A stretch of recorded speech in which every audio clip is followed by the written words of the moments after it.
Can you see him down there? Right there. See it? There's one. There's actually two. I can't see the other one at the moment. But I bet you I can catch that one. That's a brookie too. And that's what they do. They just kind of sit there waiting for food to drift by. You know why they like it right here? Right there. Right there. They like it there because there's cold water flowing out of that little creek right there. There he is. He's moving up. Where's he going? Come on now. Don't go up. Dang it. He's moving up. Oh, yeah, there's one under that tree right there. Look at that. Look at that. Oh, that's a nice brookie. That's a nice brookie, man. Oh, yeah, I got to get a worm in there. I got to get a worm in there now. Playing around. Well, I hooked and almost landed that fish. I brought it right up to, and it popped off. But it was a nice, I think it was a rainbow. The brookie went under that hole. I'm going to try to get him. But yeah, it was a nice fish. About an 8-10 inch fish. So beautiful. It only took me like 2 casts to hook it. But it was beautiful. First cast, it looked at it, didn't hit it. Second cast, it shot down, grabbed it. I let it. It's good because I don't want to keep every fish that I hook. I want to. I want them to let it go. So it's if they're hooked in the lip, I just unhook them and let them go. Some of them, when they swallow the hook, you have no choice. They're going to die. You can't get the hook out unless you rip the throat out. So those you keep to eat. But that was pretty cool. He just got off, so I'll try another one. Well, got my first fish. Little smallmouth bass. I think he swallowed it, so he's going to probably end up dead. But I knew it was either a little smallie or a nice rainbow because it fought hard. He took the bait hard. Oh, no, he's hooked in the lip. I can let him go. I don't really like... I'm probably going to kill this fish, and the reason for it is because the fewer smallies, the better the trout fishing. So this fish will grow up and eat trout. I'd rather have trout, so I'm just going to remove him from the ecosystem. There are some big trout, big smallies in here that are fun to catch, but they eat a lot of trout. This fish will grow up and eat trout bigger than this, and so it's just not good to have in the ecosystem. Not this, so he's gonna go. I'm gonna give him to the raccoons. I'll throw him up in the shore, and raccoons or otter will get him, and that'll be that. I got a nice fish on here. I think it's a nice fish. It's way down there, so I'm gonna see if we got him. Oh, lost him. Stole my bait. Unbelievable. Man, I had a nice fish. Matter of fact, I'm gonna go over this tree so I can set the hook. Man, it grabbed it hard and felt like a big fish. So I pulled the camera out. Let's see what happens, man. Something down there there was a nice fish down there. I gotta go under this tree in a second, but let's see if it comes back on. If it bites once, they'll often bite twice. There was something down there, man, and it grabbed it hard. Like you could tell it was a good fish. And I let it have it for like 30 seconds. And sometimes they just don't swallow it. Sometimes they just grab it and hold it in their mouth. I couldn't set the hook because I was under this tree. So the line was under this tree, so I couldn't like set it up like you're supposed to up high. So all I could do is reel real fast, and all it did is pull the worm out of its mouth. That would have been cool to get on camera. There's a hole down there. Wait, he was way down there too. And I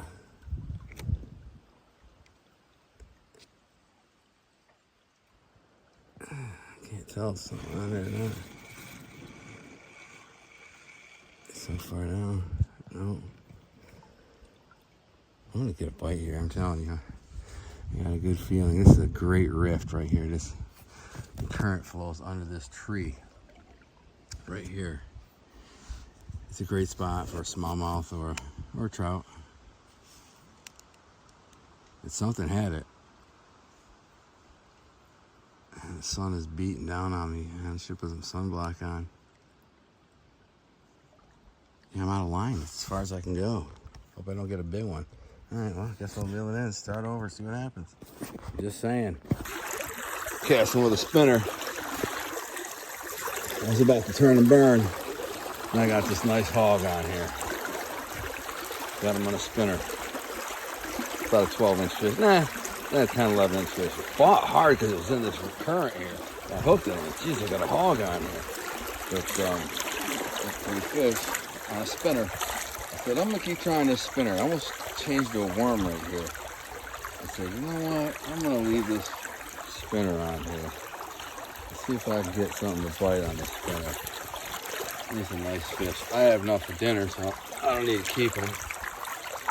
Pretty fish, though. Oh, he got off. Good. I don't even have to pick them up. Yeah, see how it's done? Quick release. Let's see if I can pop another one out of here. Well, I decided to pause and take my lunch here, but I'm looking at this little run right there, and I'm like, that's a good spot to catch a chub. Chubs like this grassy stuff. They hide in the grassy stuff. So I ran my worm through there and caught a chub. Little creek chub. I've seen a couple nice trout today and a couple of nice smallmouth bass. Nothing will bite, though. I just walked through the best hole. I mean, that hole, I fished this stretch before a couple years ago. And there's a massive hole with logs. It's just perfect. And every time I come through there, I can't get a fish to bite. So my only thing is, I guess, it's probably a large smallmouth bass in there. A big one, 4 or 5 pounder. And he's eating these things. He's eating creek chubs. He ain't eating no worm. He worm will bump in the face. He's, I'm good. You know what I'm saying? Ain't worth my energy. I'm going to go for these big, meals. But the river's beautiful, and it's a beautiful place. I might get up in the sun. It's a nice warm day. But here's some more of those beautiful red flowers. This is a cool little spot on the river. Look at these cool red flowers. I think they're pretty cool. I'd like to take some home to my wife, but they're so delicate. I don't know. I can't put them in my backpack. They probably won't live. By the time I get them back, they'll be all mashed up and dead. So what's the point? I might as well take a picture of them and whatever. But they are pretty, though. I don't know what they are. I should look it up. There's a bunch of them in here. This little island here in the river. It's warm. It's beautiful. It's comfortable. I remember I took a poop up there last year, somewhere over there. So I think I'm going to go up there, sit in the grass, and eat my lunch, and get back to fishing. I still got a few hours of fishing to do. So, back to doing what I do. It's a beautiful day. I'm just wearing boots in the river. I'm just going to cross here. I think it's as good a spot as any. I hope it's not too mucky. Sometimes this grass can be really mucky. And you shall see. I don't really want to carry my phone through it in case I fall. Yeah, I'm going to put the phone away because I fell earlier. And thankfully, my phone was in the krill. But I took a dip. It was all clay. There's like a slope of clay when you went in. And it's so slippery. Down I went. Down went Fraser. But not this time. Not on camera. I got to stop and video of this, how cool this is. Look at these two massive cedar trees. I mean, these are gigantic. I haven't ever seen cedar trees this big. They grew into the water. Cedar trees don't usually get very big, or they go really slow. So these trees probably are 200 years old, and they've been growing into the river. I can't, look how big around this tree is. This is my foot. It's how big around it is. I mean, look at this thing. It's freaking massive, dude. And it grew right into the river, which is crazy. Crazy part is, I gotta climb up this freaking cedar swamp, freaking mountain here. Get back to the trail because I want to circle around to another spot. I don't know how far I need to go. That's the problem. Can't be that far. I'm gonna try to just navigate my way up this hill to the trail. I don't know where the trail is. This is a lowland cedar swamp. Somewhere on the top of that hill is a trail somewhere. I'm circumventing this spot because there's not any good holes. Not any good holes here. Fished here before. Just not any good holes.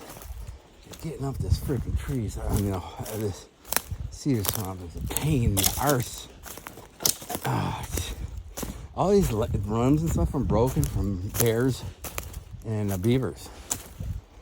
See, there's no holes here. It's all sand. The best thing I can do is I gotta climb this freaking big ass hill, man. It ain't no fun. And then it's up there. Not huge. It's like, I don't know, 75 yards to the top. I kind of go on an angle like this and find the least steepest part.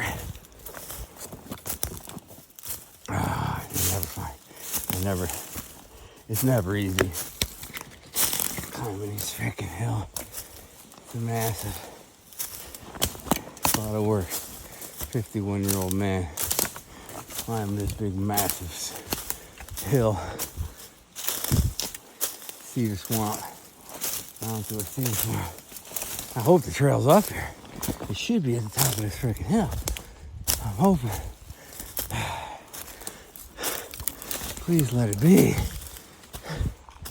Because if it ain't, I'm in trouble. Gotta be the trail. Gotta be the trail. Yes. Whew. My instincts are good. Holy crap. It hurt my legs. Yeah. I'm gonna circle around. Whew. That's a lot of work, man. Climbing that freaking hill. 90 degrees.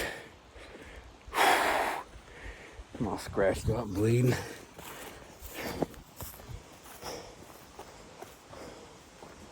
Too old for this, man. One time, I'm bleeding all over the place. One time I go crashing back here.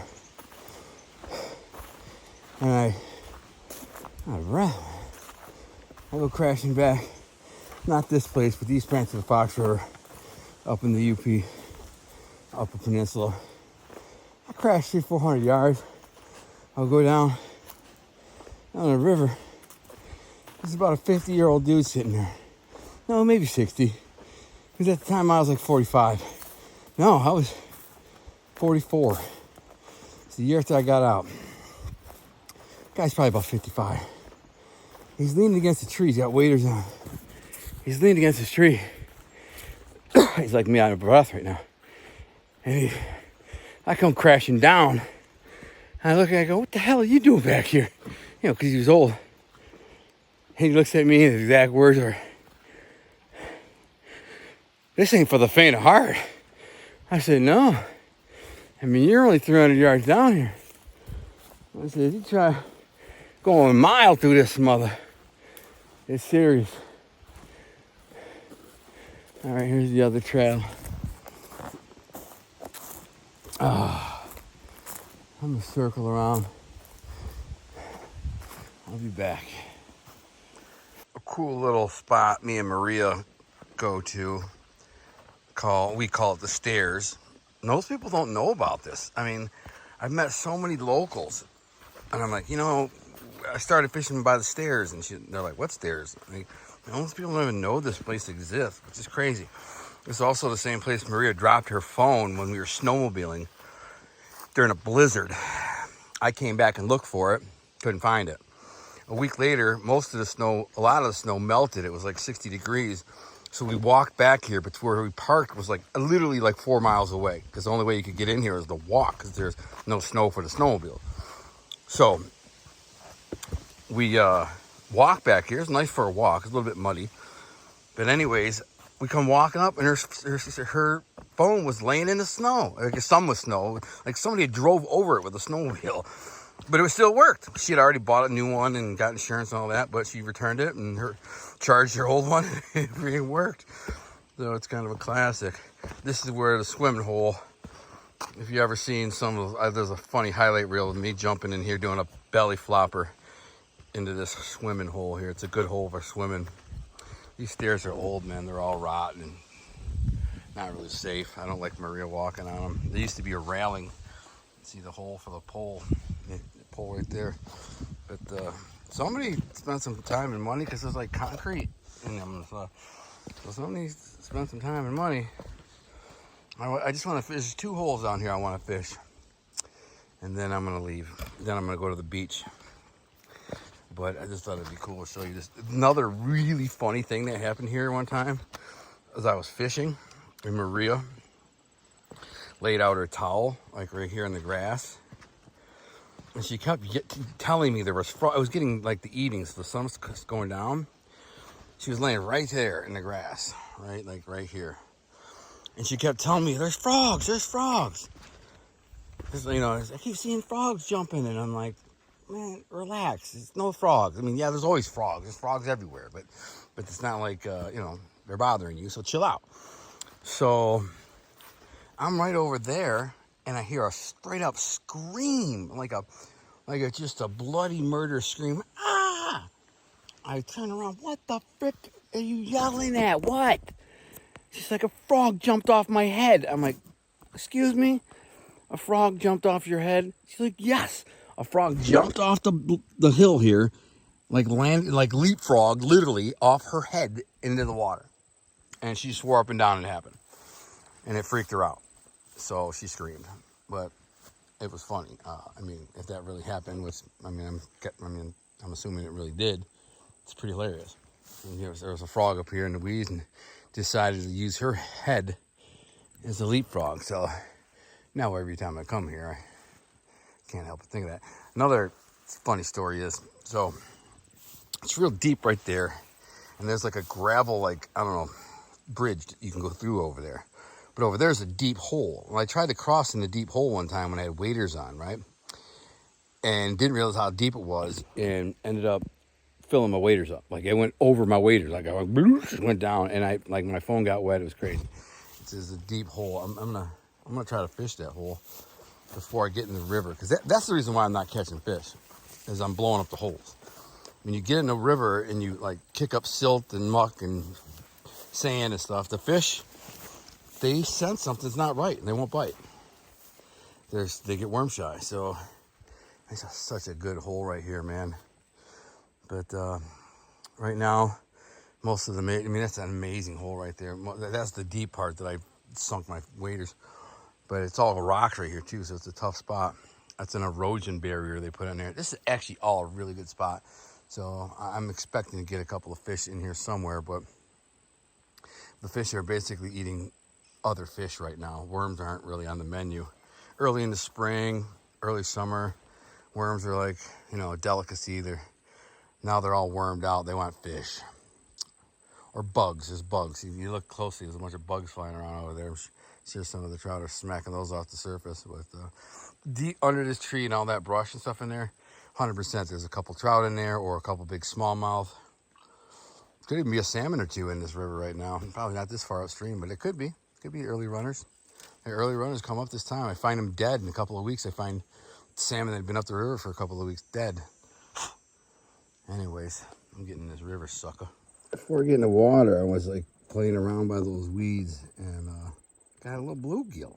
It's crazy. Or what they call in the South a brim. This goes to show you there's almost anything can live in this river. Now that's what the smallmouth bass are looking to eat, and the big trout. So they're hanging out in them weeds down there. And that's, if they make the mistake of going down in this hole or under that tree or anywhere by that tree, some mondo trout or smallmouth bass are going to eat them. I'm going to let them go. I don't care. I mean, they're not really good to have in the river, but they don't cause much damage. They don't eat anything but little bugs and stuff. And put them back. Bluegill. I'm going to see through that guy. Translucent. I don't know what I got here, but it's big. I don't know what I got. It's big. Something here fighting.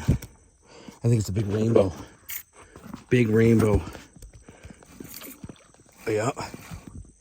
Big rainbow. Oh, yeah. Right by the stairs.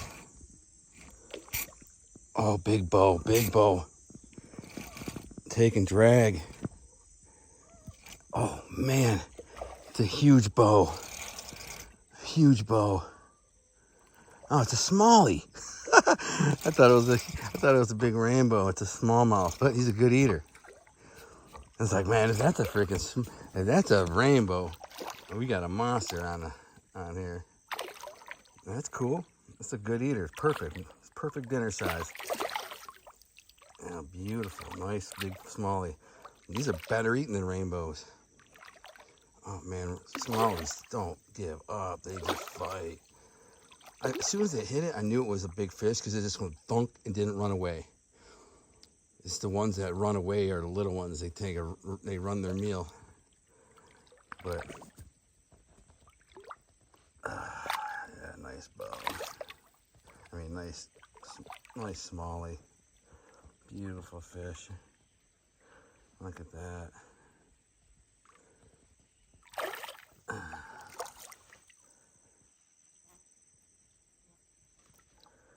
Yeah, that's what I'm talking about. Got a dinner. Look at that. Nice. I mean, people who eat grouper and like people who eat like grouper, it's just kind of similar fish. Very strong fish, very hard fighting fish. And removing this guy from the river is good because he kills a lot of trout. He eats trout. So let's get him up on the bank and get him in my cooler. And oh, he's still fighting. Thing about smallmouth, they don't give up. Yeah, he swallowed it too, so he ain't getting off. Yeah, that's what I was waiting for. I was waiting for one of these nice big holes. So if this is a trout, I would have been like, oh my goodness, it would have been huge. It would have been 20 inches the way it's fighting. Oh, it would have been 20-inch trout. I don't want to lose him though, so I'm gonna turn my phone up. Like a tiger strap. It's probably about a 2-pound bass. Nothing huge, but I've caught bigger in here. I've caught twice that size in here. But that's the perfect eating size bass right there. Fry him up. Oh, he'll be so good. You know, when you catch them in these cold creeks, these rivers, these bass really taste good. So he's gonna be a good eater. Put him in my cooler. All right, that made my day. I'm gonna fish a little more, but who knows what I'm gonna catch. But for now, I got a fish dinner. Bam, bam. Nice smallie. I love smallies, man. They're so fun to catch. All right, let's get him in the cooler.